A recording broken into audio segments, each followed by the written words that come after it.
और मैन साहब जी जनाब असी आ खड़े हैं जी असमाने बस्ती अमीनकोट के नाल बन के नाल खड़े हैं दरिया सतलुज के तो भाई जान इतने बड़ी मिट्टी आला किस्म की सानू मिली आ मशीनी मिट्टी आ चेक करना आप लैके चले हैं मशीन वास्ते बाकी ट्रैक्टर का परफॉर्मेंस चेक करवाने कोई 4-8 ट्रैक्टर इतने कट्ठे हुए खड़े ने जी।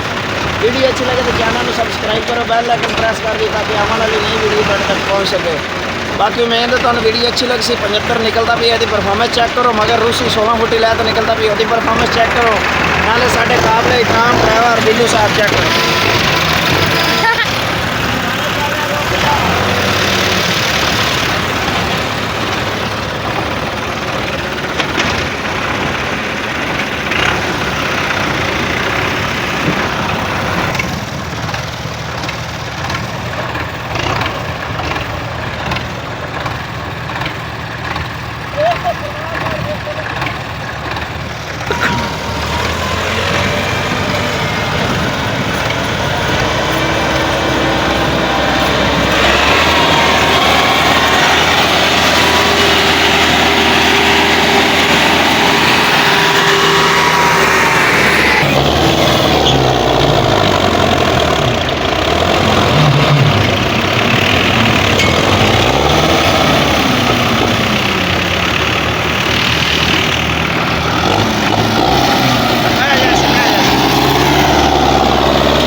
भाई जान वेख सकते हैं प्रोग्राम वीडिया वार्ड